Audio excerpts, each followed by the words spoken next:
Dios les bendiga a todos, hermanos. Le decía a mi hermana ahorita que yo me paso toda la semana estudiando y viendo la Biblia para poder pararme con cierta confianza aquí. Pero cuando uno se para aquí siente una gran responsabilidad, porque lo que va a hablar, lo que debe uno aquí hablar, es la palabra de Dios. O sea, eso es un gran compromiso, grande. Yo hace varios años me tocó predicar por primera vez en mi vida y casi sentía que me desmayaba porque había más de 150 personas y no me habían dicho más de que iban a ir como unas 30, 40 personas.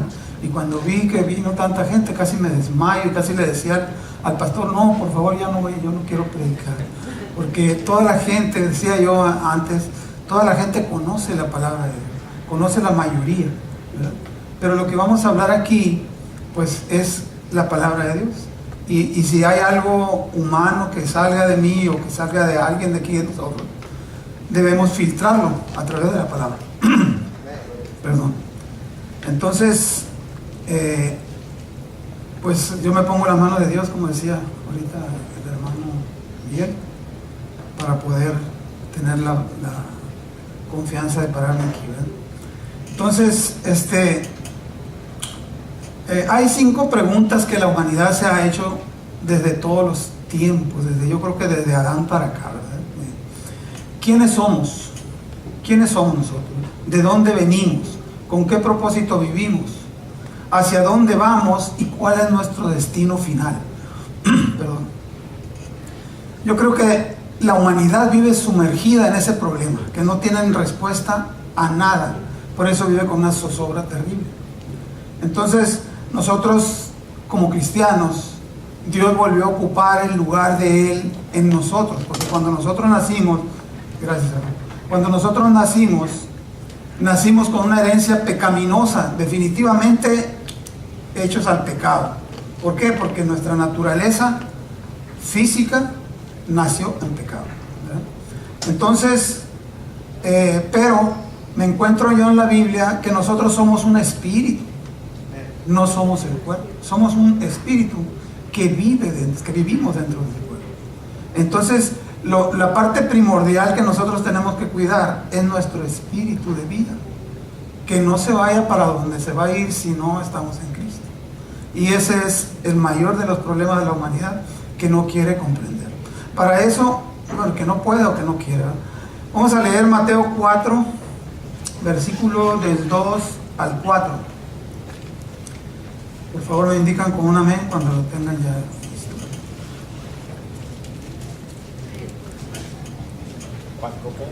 4, versículo 2. Si alguien no tiene Biblia. Si alguien no tiene Biblia, pues ahí le podemos dar.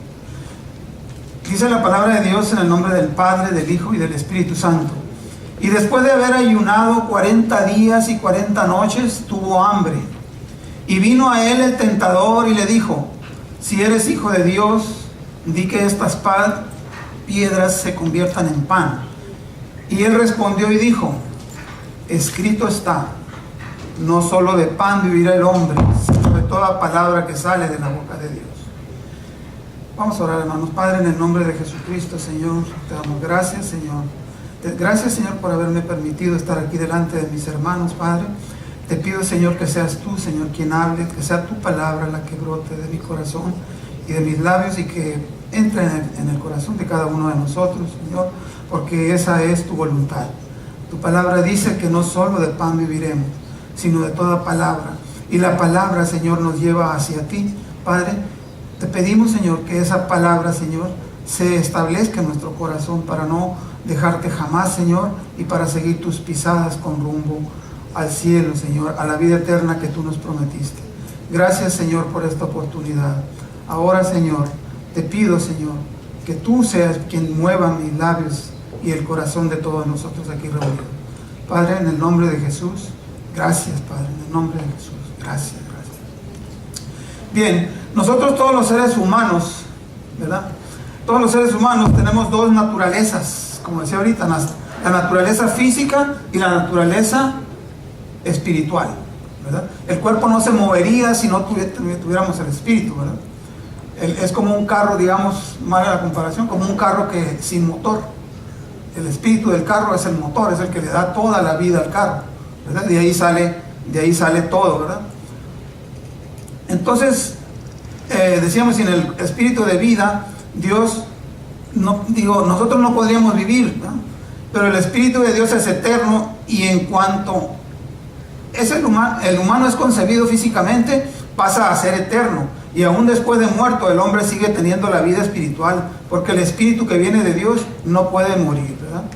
Esto que voy a decir, hermanos, esta parábola que voy a leer, pues a mí me causó miedo, a mí me causó pánico, pero poco a poco fui entendiendo esta cosa. Vamos a ver Lucas 16, 19.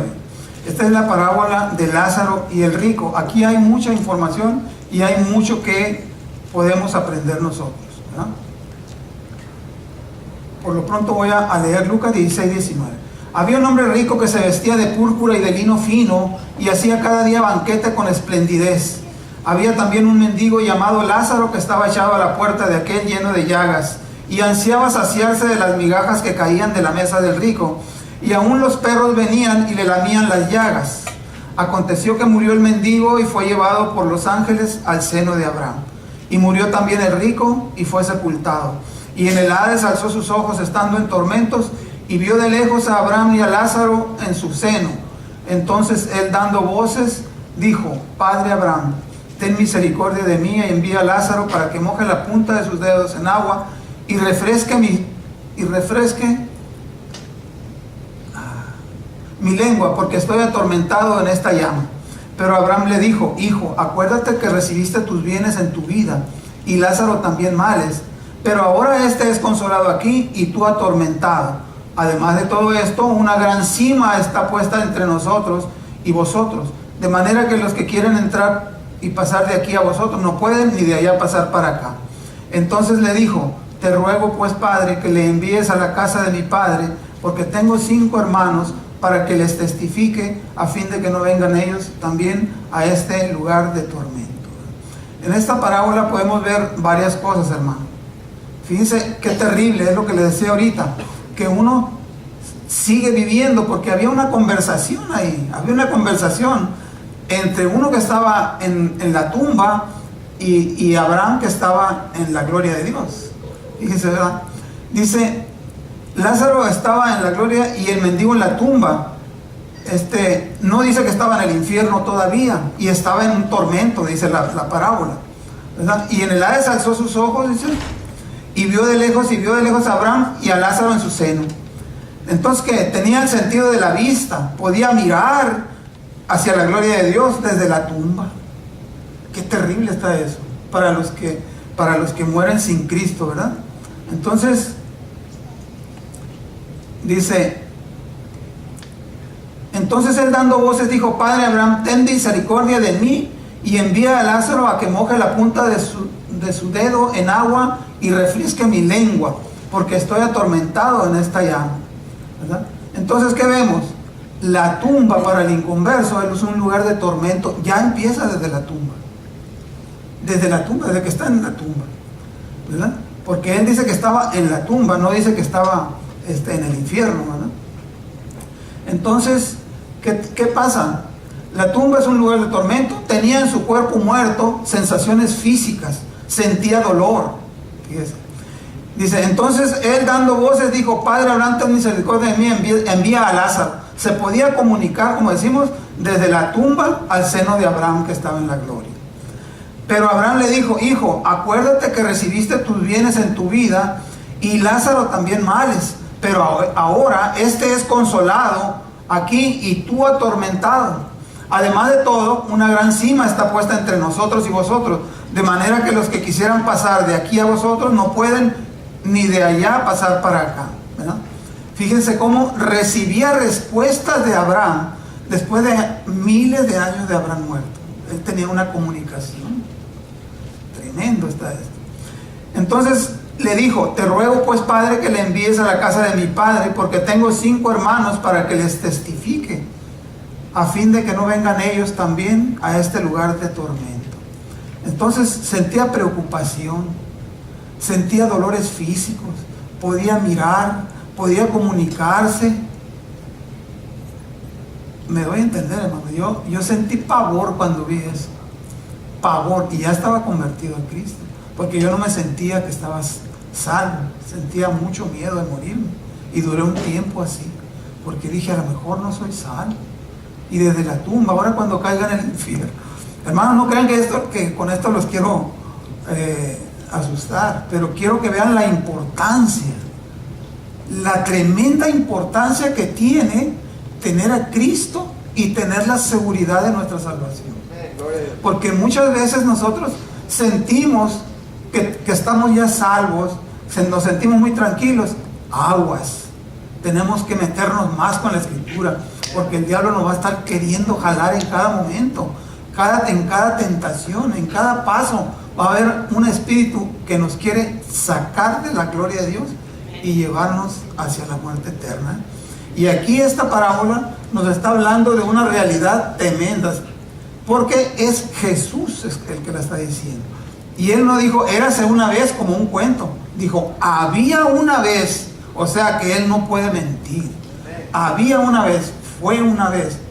Y él tenía toda esa información, porque él cuando supo de eso, él estaba en el cielo, todavía no bajaba a la tierra. Porque para expresarse así de alguien, es que conoció su vida, debería de haber estado presente para oír todo esto, y él estaba hablando como que él sabía y como realmente era, conocía a esta persona. ¿Por qué? Porque esa información y todo eso lo traía él desde que estaba en el cielo, ¿verdad? Entonces dice, vamos a ver que nosotros somos espíritus vivientes en un cuerpo. Dice, entonces Jehová Dios formó al hombre del polvo de la tierra, lo que decíamos ahorita, y sopló en su nariz aliento de vida, y fue el hombre un ser viviente. Ahí está la clave. Y fuimos nosotros un ser viviente. Que andamos adentro de un cuerpo, esa es otra cosa. Pero el ser viviente es el que va a ser eterno. Es el eterno, el que va a vivir eternamente. Entonces tenemos que tener, hermanos, mucho cuidado con nuestro espíritu que Dios nos dio, ¿verdad? Cuando Jesús dijo, Mateo 4:2, no solo de pan vivirá el hombre, se refiere a nuestra vida física, la cual morirá, ¿verdad?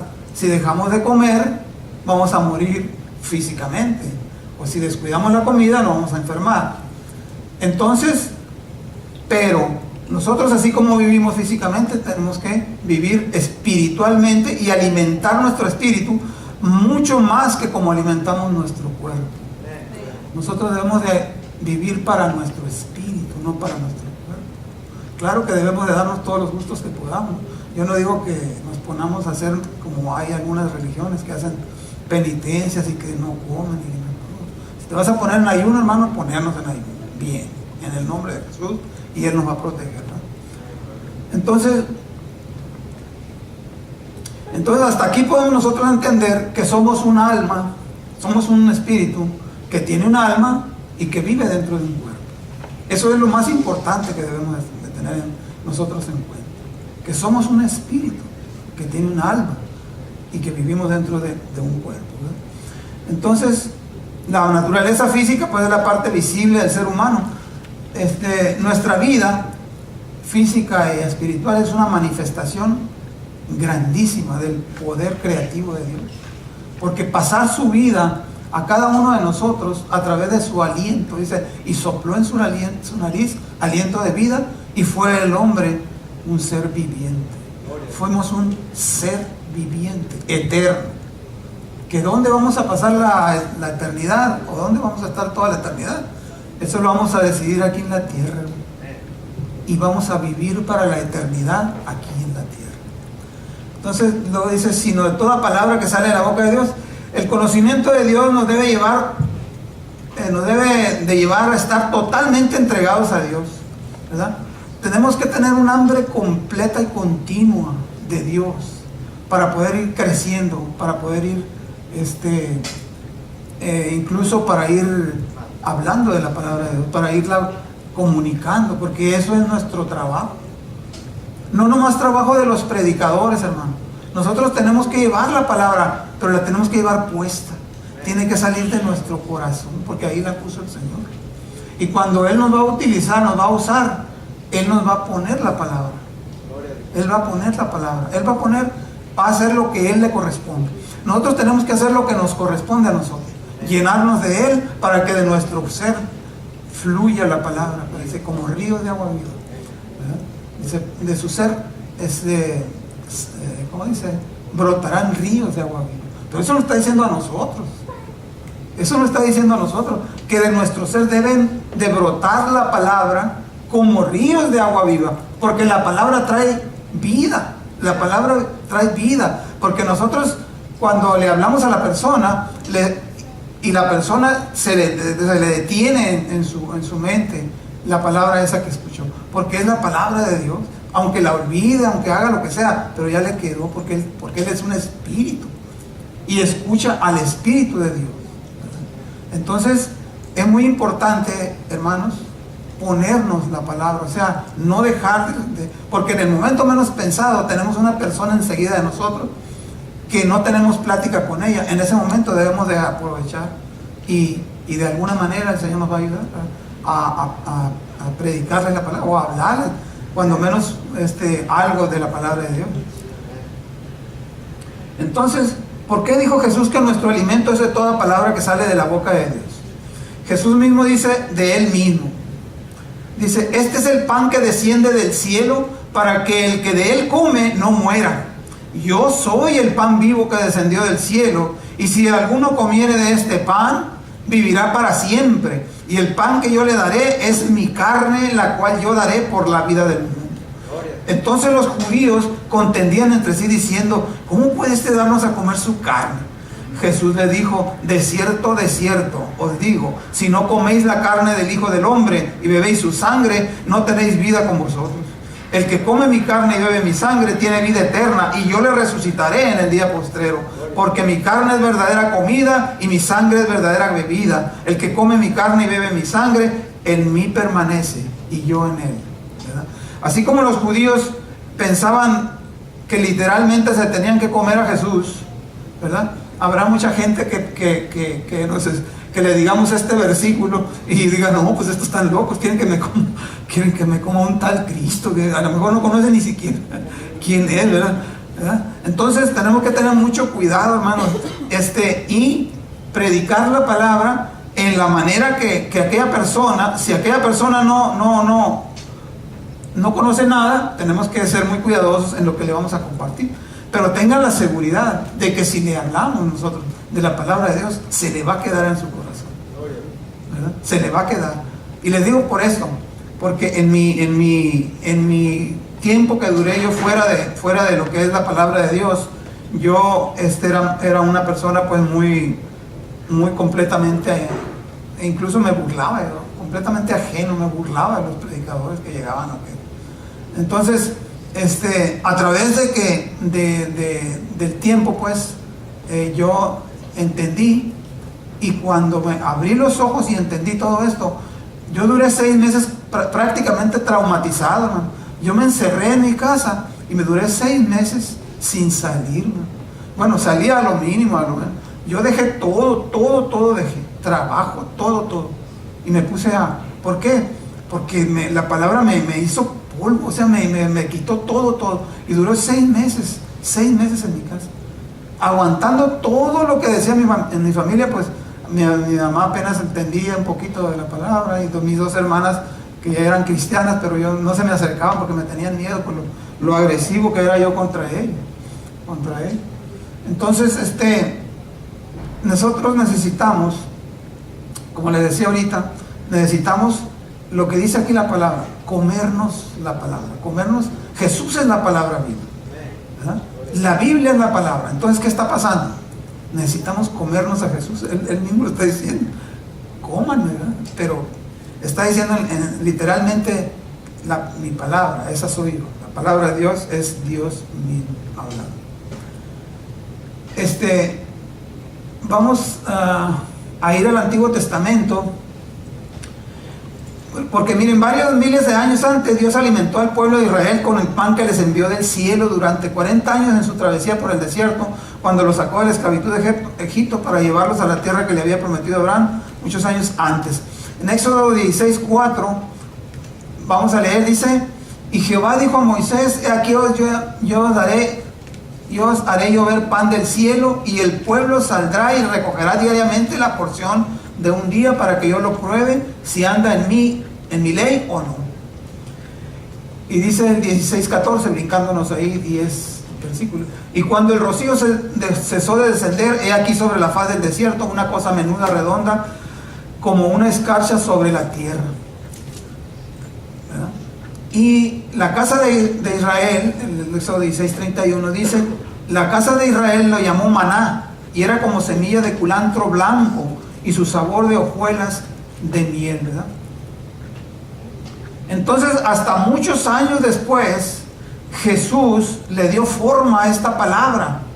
¿Por qué? Porque el alimento que le bajó del cielo a los israelitas era un símbolo de que la palabra viva, que el Dios vivo iba a bajar del cielo, ¿verdad?, para tomar posesión en los corazones de cada quien que recibe a Cristo como Salvador. Porque esa es la lluvia, ese es lo que el símbolo de que Dios iba a llegar al hombre en su naturaleza completa. El hombre toma posesión del corazón del hombre que recibe a Jesús, ¿no? El hombre ya tiene un significado, la vida de él ya no es la vida normal. Les decía ahorita, por eso yo sentí eso cuando les digo que duré 6 meses postrado, tirado en el suelo. Mi hija es testigo, ahorita ya está sentada. Allá me tuvo que salir corriendo a buscar trabajo porque yo no quería trabajar, yo quería estarme clavado ahí metido en la palabra. Es una cosa que yo, pues yo hasta después pude agradecerle a Dios y sentir su presencia, ¿verdad? ¿Por qué? Porque primeramente dejé toda responsabilidad, yo todo, y me dediqué a eso, cosa mal. Todo el mundo me criticó eso. Está bien, te hiciste aleluya, me decían mis hermanos y todo, pues ellos no conocen, algunos todavía. Entonces, también que te hagas eso, aleluya, pero pues oye, te hiciste irresponsable también. Pues no, yo no entendía ninguna palabra, nada de lo que venía de ellos. Tú me estás hablando carnalmente, les decía. Háblame espiritualmente. En mi locura, no en mi estado que traía en ese tiempo, ¿verdad? Entonces, bueno, dice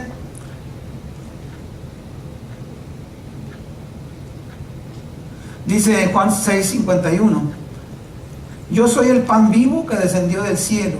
Si alguno comiere de este pan, vivirá para siempre. Y el pan que yo le daré es mi carne, la cual yo daré por la vida del mundo. Entonces los judíos contendían entre sí: ¿cómo puede darnos a comer su carne? Jesús le dijo: de cierto os digo, si no coméis la carne del hombre y no bebéis su sangre, no tenéis vida en vosotros. El que come mi carne y bebe mi sangre tiene vida eterna, y yo le resucitaré en el día postrero, porque mi carne es verdadera comida y mi sangre es verdadera bebida. El que come mi carne y bebe mi sangre, en mí permanece y yo en él. Volví a leer esto, hermanos, porque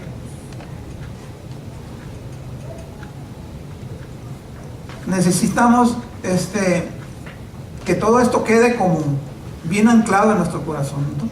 Así como Dios mandó del cielo a los israelitas del alimento para que pudieran vivir en el desierto por 40 años, también Dios nos mandó del cielo a Jesús para salvarnos de la muerte eterna por medio del sacrificio en la cruz, ¿verdad?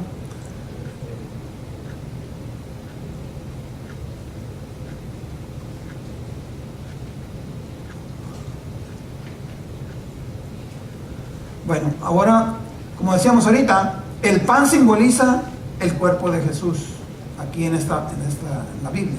En 1 Corintios 11:23 dice: porque yo recibí del Señor lo que también os he enseñado, que el Señor Jesús, la noche que fue entregado, tomó pan, y habiendo dado gracias, lo partió y dijo: tomad, comed, esto es mi cuerpo, que por vosotros es partido. Hacer esto en memoria de mí, ¿verdad? Partir y comer el pan en memoria de Cristo representa el sacrificio de Jesús en la cruz del Calvario, profetizada por Isaías 700 años antes de su nacimiento, antes del nacimiento de Jesús, ¿no? Isaías 53:5 dice: despreciado y desechado entre los hombres, varón de dolores, experimentado en quebrantos, y como que escondimos de él el rostro. Fue menospreciado y no lo estimamos. Ciertamente Él llevó nuestras enfermedades y sufrió nuestros dolores, y nosotros le tuvimos por azotado, por herido de Dios y abatido. Mas Él herido fue por nuestras rebeliones, molido por nuestros pecados. El castigo de nuestra paz fue sobre Él, y por su llaga fuimos nosotros curados. Gloria a Dios. Eso, hermanos, esto que leí aquí ahorita, no lo podía yo terminar nunca porque soltaba el llanto. Decía, ¿cómo puede descargarse tanto sobre un ser, sobre una persona? ¿Verdad? Todavía no entendía bien, ¿verdad? Pero estoy viendo aquí y estamos viendo esto, ¿no? que todo lo que sufrió Jesús, todo su sacrificio fue para que nosotros pudiéramos vivir eternamente con Él. Entonces, no podríamos nosotros despreciar esto, no podemos, hermanos. Esto es fundamental para la vida de nosotros como cristianos. Debemos de jamás dejar de seguir las palabras de Jesús. Jamás debemos descuidar nuestro alimento espiritual. Muchas veces yo les digo, yo tengo muchos años, cerca de 20 años, yo creo, que yo nací de nuevo, y siento todavía que apenas estoy empezando. Entonces, no quiero hablar mucho de mí, pero es un testimonio, porque es mi testimonio, porque yo antes andaba en el mundo, como le dicen, andaba incluso en corporaciones policíacas en México, donde está el verdadero demonio. Digo, ahí es donde el diablo toma posesión, ¿verdad? Ahí el diablo impera, ¿no? Entonces prácticamente yo salí de las garras del diablo, ¿verdad? Porque allá la muerte vale un cacahuate, allá ni se siente que es muerte, allá. O sea, allá se deciden vidas y se hacen muchas cosas. Entonces yo cuando entendí esto, por eso no pude soportar, yo me metía ahí a mi recámara y ahí no me podía salir. Ella me andaba dejando, mi esposa me dejó incluso algunos días, ¿verdad? Porque dijo, ya se volvió loco, ya ni quiere trabajar, pues yo voy a ir a buscar por otro lado. Bueno, entonces, hablando de la palabra, dice el Salmo 119, 103, cuán dulces son a mi paladar tus palabras, más que la miel a mi boca. ¿verdad? Entonces, más que la miel a mi boca, el profeta trata de decir lo que es la palabra para él, ¿verdad? Más que la miel, ¿verdad? Tan dulces son tus palabras. Jeremías 15:16 dice, fueron halladas tus palabras y yo las comí, y tu palabra me fue por gozo y por alegría en mi corazón, porque tu nombre se invocó sobre mí, oh Jehová de los ejércitos. Tu palabra se invocó sobre mí. Entonces, la palabra, la palabra de Dios, Dios mismo, está sobre nosotros, ¿verdad? Está sobre nosotros, cuidándonos, que no nos salgamos, pero en nuestra decisión, hermano, está el salirnos o no salirnos. Entonces, en alimentar nuestro espíritu o no alimentarlo, entre salvarnos o no salvarnos. Es una decisión de cada quien particular. En Ezequiel 2:8, mas tú, hijo de hombre, oye lo que yo te hablo, no seas rebelde como la casa rebelde, abre tu boca y come lo que yo te doy. Estoy leyendo esto porque a través de la Biblia nos habla de comer la palabra, de comernos a Dios, de comernos a Cristo, ¿verdad? Y dice en 3:2, Ezequiel 3:2, dice, mas tú, hijo de hombre, oye, bueno, esto ya lo leí. Ezequiel 3:1 dice, me dijo, hijo de hombre, come lo que hayas, come este rollo y ve y habla a la casa de Israel. Come este rollo. ¿Cómo que va a comerse un rollo? Lo que venía en el rollo, eso es lo que se tenía que comer para poderlo dar, para poderlo llevar a la casa de Israel. Dice, y en el 2 dice, y abrí mi boca y me hizo comer todo aquel rollo, y me dijo, hijo de hombre, alimenta tu vientre, llena tus entrañas de este rollo que yo te doy. Y la comí, y fue en mi boca dulce como la miel. Entonces, Dios nos está ofreciendo prácticamente el manjar de manjares, que es la vida eterna a través de su palabra, a través de su espíritu, que Él quiere cada día que vayamos creciendo, cada día más, ¿verdad? Entonces, pues este es el mensaje que yo les traigo, digo, de parte de Dios, y espero en otra oportunidad pues volver a estar aquí. ¿verdad? Ahora, si hay alguien que no haya recibido a Cristo, si hay alguien que todavía no lo conoce, pues puede pasar para acá para orar por él y que pues tenga la misma experiencia que estamos experimentando nosotros, ¿verdad?